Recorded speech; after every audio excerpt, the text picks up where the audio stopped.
Ganga Show. Welcome back to the Ganga Show. It's Wednesday. A big night ahead of us tonight here at Remedy. We're going to be going to a local youth group and doing some ministry there. If you belong to a youth group, are you going to a youth group tonight? Tonight? Are you going to go? Good. And hey, why don't you invite Remedy sometime? We'd love to come over and hang out with you. Do some speaking, talk a little bit about the issues, talk a little bit about the Cure Bible. You know, we'd love to come. All you got to do is invite us. Go to RemedyLive.com, click the events link, and it'll kind of lead you through all the rest. Now, as usual, when Hayley's here, because, you know, she's a busy gal, she's got stuff to do, she's got stuff to go do. You know, she's a pretty big deal. She's here today with a Hayley highlight. I am, and I want to talk about how I think a lot of us question, like, why do bad things happen to good people? Oh, yeah. It's so hard for us to grasp that concept. I know, and nobody has the answer. Hopefully you can kind of shed some light on that when I'm done with this little... Oh, man, can I ever. Of course you can.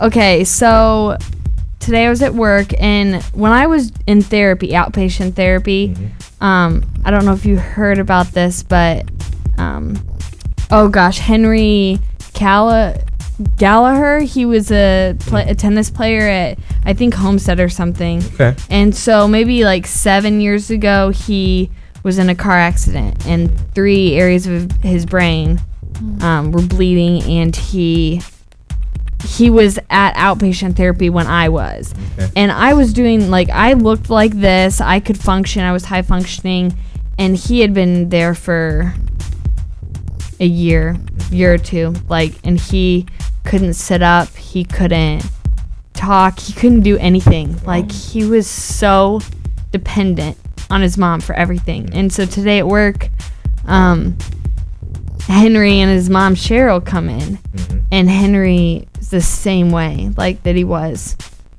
3 or 4 years ago. I mean, it was just like, you could just tell all over the mom's face, all over Cheryl's face. It was just, she was so tired. And she came over and we were talking because she remembered me. And I was like, you know, how you doing? And she was like, not good. And I was like, why? What's up? And I mean, duh. Like, when I said that, I was like, well, it's obvious. Like, I don't know. It was just stupid. But she just said, like, I'm just tired. She was just said, God's not answering my prayers. He's not answering my prayers. And I mean, why would he want this for Henry's life? Why would this happen to him? And then, like, I don't really want to, she didn't want to be like, Henry's going to have to be with her. But honestly, God can do immeasurably more than we could ask. But from what it looks like now, he's not, he's going to be like that forever. So it was just really hard for me because I was like, God, why am I like this? And Henry's like that. Yeah. And so then guilt starts setting in because I know, like, she was saying, I read your article in the paper. And I'm like, what is she thinking when she talks to me? Like, she can't help it because it's just natural to think, why did she receive that healing? Why did she receive that miracle? And then my son's like this. And so it was just really hard, and I just had to go in the closet, and I just stayed in there and cried because I was just like, it's hard for me to understand, but then I was like, I cannot feel guilty about this because then that means that everything God did was in vain. Like, and I will not do that. Like, I should be so thankful, and I am. It's not that. It's just, it sucks to see that. I mean, it just makes me question, but then I don't want to question the Lord. It's a cycle. So I don't know. Well, it's a hard thing because we want to have a God who does exactly what we want. You know, we want Henry to be healed. We want you to be fully restored. We want everyone in the world who's sick to be healed of their illnesses. And that the reality is that doesn't happen. Like, we can beat around the bush and we can say, we can come up with all kinds of churchanese ways to define it and saying that, you know, it's just the Lord's will and all this. You know, we could say those things. The reality is that some people get sick who are very, very good people, and some people that are completely evil win lotteries and are prosperous. And we don't understand why that is. And yet God God sees our world and our lives through such different lenses than we do. He sees the timelessness of our beginning, of our physical ending, of course, our eternal destination. He sees all that, and he has a plan, and we don't always understand that plan. Just a couple of examples of what I mean here. We don't know that someone who's killed in a tragic car accident, that there would have been years and years and years of some kind of torment and suffering down their future if God hadn't have taken them to be with him for the rest of eternity at that point.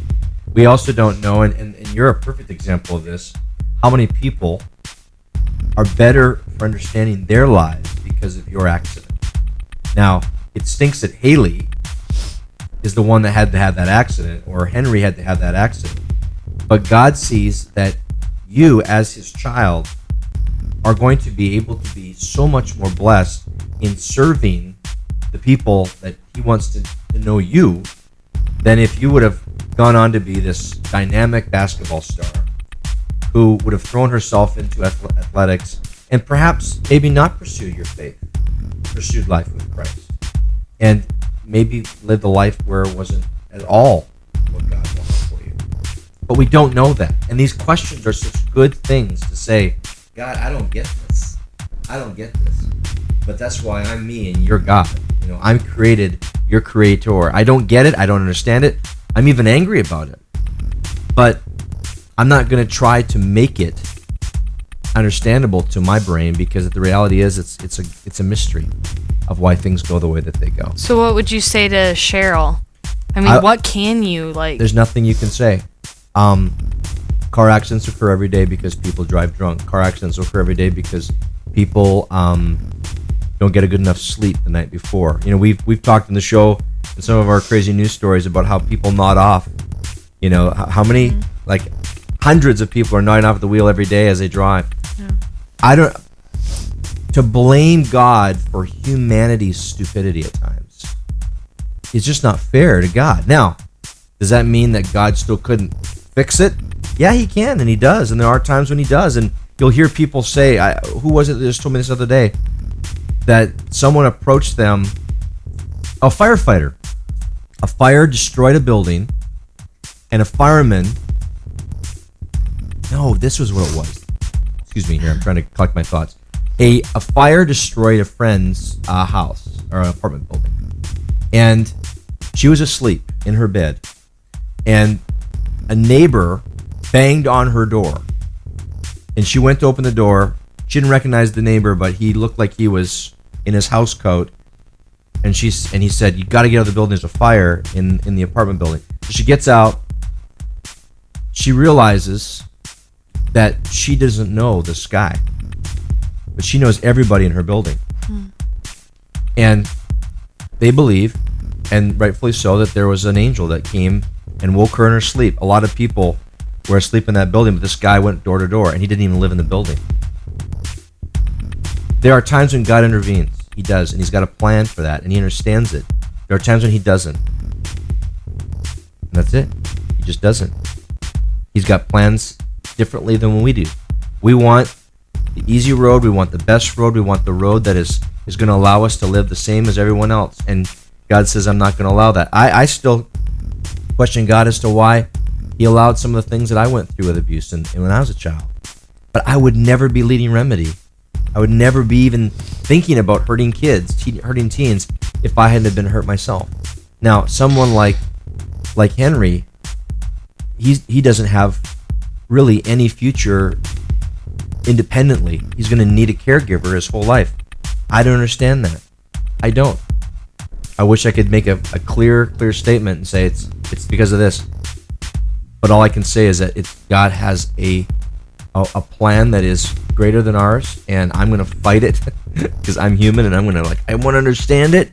And Cheryl, all we can do is pray for you to have the strength to be able to continue to love your son. That is still your son, regardless of where he's at. And there's a lot of things that you're no doubt going to need to work through. But God is going to teach you so much. And this is one lesson I've learned when I've had to help people that have either been injured or someone that has lost their faculties. My grandfather, when he was consumed by Alzheimer's, he's still my grandpa.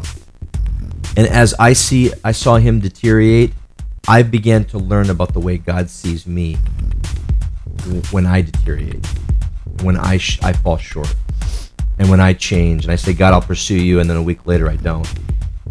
God taught me so much through my grandfather's deterioration. So all I can say is, what is God wanting to say to you during this season, Cheryl, as you go through this? There's no easy answer. There's just no easy answer. I wish there was. I wish we could just play a song to be fixed, but I don't have a song that can fix that. There's a lot of chat today going on, specifically about pain and hurting and self-harm, and I'm curious, and I see some of your answers. I'm going to have to scroll back, but when we go through situations where we cope with our pain through self-harm or whatever, and people hear about it, and they respond in anger, why is that such a destructive thing to someone who goes through self-harm? Because it is, always is. It's never someone saying, oh, okay, I'll stop now that you're angry at me. It's usually, it pushes them into more condemnation. I'd like to hear from you guys in the chat. Just be honest with me about what it is, because I want to understand that more. Why is it that when a parent finds out you cut yourself, or when a teacher finds out, or a pastor finds out, and they yell at you and say, stop doing it, why does that hurt you so much more? I want to understand that. I'm not condemning, I just want to know it more. So let me know in the chat. We got more coming up. This is for Cassie, so far away from Red. Compliments of the Gang Show.